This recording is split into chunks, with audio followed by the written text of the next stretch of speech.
Hello, Johnny Jenkins here from Peak Performance Fishing, and today I want to talk to you about schooling fish, okay? I'm hoping that this video is going to come out to you guys within the next couple weeks. It's actually mid-October right now, and there's a lot of schooling action going on. And what schooling action for bass is when fish are chasing bait out of the water and you're seeing them, the commotion on top of the water, you're seeing them bust shad out of the water, you're seeing a whole bunch of surface action. That schooling action is it's honestly a lot of times some of the easiest fishing when you really get into schools of fish that are absolutely going crazy over bait, and they'll bite just about anything you throw in there. It's some of the best action. You typically see a lot of this in the fall when you start getting the water temperatures going down and the days are getting shorter. You're starting to see some leaves changing and falling, and it's starting to make that transition, and the water temperatures are still in like the 60s and 70s. You'll see a lot of schooling action going on. That's when they're absolutely gorging on those shad. Their metabolism is still high, the water temperature is still pretty warm, and that the shad are getting active, the shad are moving shallower, they're moving higher up in the water column, and that's what a bass needs when he's trying to feed on a bait fish. When a bass is trying to feed on a bait fish, there's two ambush points that they like to pin bait to. It's either the surface of the water or it's the bank, okay? So they want to get them, they're absolutely gonna chase them and pin them. So there's only two places that they really look for that. You'll see fish on the bank chasing bluegill and stuff. They're chasing the bluegill onto the bank, trying to pin them to the bank and get distracted, and then they'll munch on it, right? That's one of the reasons you get some of those really great topwater strikes right on the bank. The fish are looking towards the bank and they're waiting for a frog or a bluegill to mess up, and they're gonna chase them down. Now another one is when you're in open water, and this is where we're talking about the schooling fish. Open water, you might be anywhere from 3 and 4 foot, maybe even shallower. I mean, I'm talking dirt shallow sometimes on big flats and stuff, but a lot of the fishing I do out here in Georgia, they're schooling over, 10 to, a lot of times the fish that I've been catching are in that, like 15 to literally 30 foot. That's the depth of the bottom, but the fish are like, they're suspended and they're chasing bait, and then all of a sudden a big school of them will chase them to the top, to the surface. They're trying to pin the bait fish up there, and they'll gorge on them, and they may even still feed underneath the surface of the water where you're not seeing them. They're feeding in a submerged layer of the water column. They're just feeding around, they're chasing bait fish, but that's when it's really easy to catch them because they just show themselves. It's literally better than having marine electronics where you can see the fish on your side imaging and stuff. They show themselves. When you get on this bite, you can call your shot, and it's a lot of fun.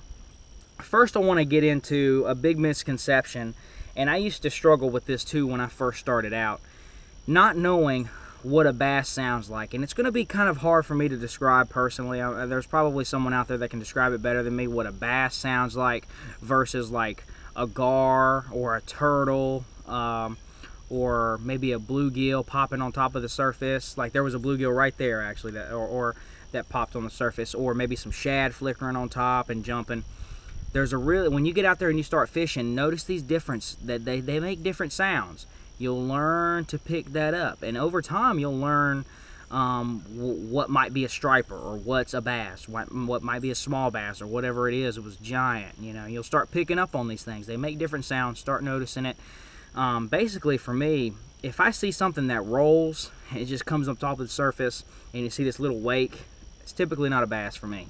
For me, I know it's a bass when it comes up and I'm seeing bait fish going out of the surface. That's an easy dead giveaway. That's a predator fish. That might be a striper, or white bass, largemouth, spotted bass, smallmouth, but it's a bass probably. It's a predator fish. And another one is when I actually see a fish, what you'll see the wake come up, and underneath it, it'll be right in the middle. It's almost like a bed when the fish are spawning. In the very middle of it, it'll be a calm piece of the water. What happens is the bass goes up and he pushes the surface out, right, with the wake. It's like a little tsunami, okay? You can imagine it going slow-mo. And then in the middle, a bass will suck back in. That's how he feeds. He opens his mouth and sucks in. And he sucks in all that water. So what it's done is it's pushed that water in. That's how I know it's a bass. You'll see this little clear spot. And, just get out there and fish. You'll start noticing those differences. And a big misconception when I first started, and this is a big one, You get out there and you're fishing and you see something break the surface. Okay, the guy on the fishing report talking schooling action, so I need to go over there and fish. Man, I tell you what, you're wasting your time more than likely if you're seeing a fish break here or a fish break there. If you're seeing little singles, what you really want to look for is some of this footage that you're going to check out here. You know, I pull up on a spot and I'm fishing it and I'm seeing the surface absolutely light up with activity. There's multiple, this is a school of fish. This is what you're looking for. If you get into a situation where you just see one boil, or even if you know it's a bass and you just see one boil, it may give you an indication that there's fish in the area. Maybe you slow down with other techniques. And you might even be able to fish a topwater and get bit, but when it's one of those you can call your shot type deal, that's when you're seeing multiple fish blow up at the same time. Now, sometimes there are situations in schooling action where you have a big school of fish on a point or on a flat, and you can throw in there and you cannot buy a bite throwing around them until they start breaking. Until you start seeing surface activity, you can't get one to bite on a reaction type bait. You might have to slow down with a drop shot or a little worm. So that's something to keep in mind. Generally, the shallower the fish are when they're in schools and they're schooling on bait, the easier they are to catch. They're generally more active, and the easier they are to catch when they're not actively schooling on the surface. A lot of these fish that I'm catching on Lake Hartwell, you're seeing some of this footage.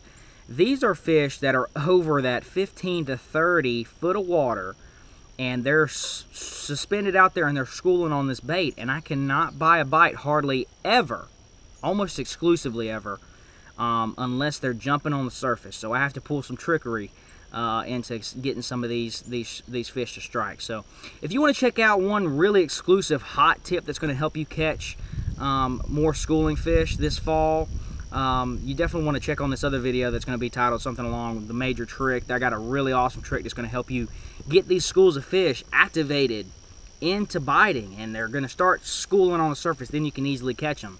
It makes a big difference if you're just going through there. Even if you know there's a school of fish there, if you can't get them to ignite, you can't get them schooled up and in a frenzy, you may not catch a fish unless you really know what you're doing or you've really got something figured out bait-wise or presentation-wise. So this has been Johnny Jenkins from Peak Performance Fishing. I sure hope you enjoyed this video.